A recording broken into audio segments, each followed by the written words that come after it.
Hi guys! For today's videos, naglalakad tayo ngayon patungo sa Estrella Waterfalls. Yan yung entrance nila.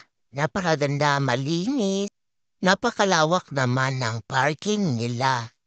Yun na nga guys, ay patungo tayo ngayon sa kanilang front desk na kung saan doon tayo magbabike.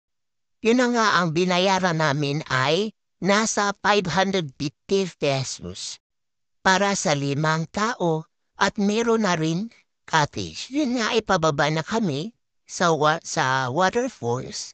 Yan ang mga daanan nila.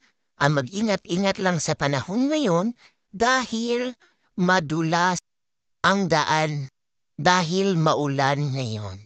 Na nga, pagdating namin dito sa kanilang cottage ay meron ng mga nauna sa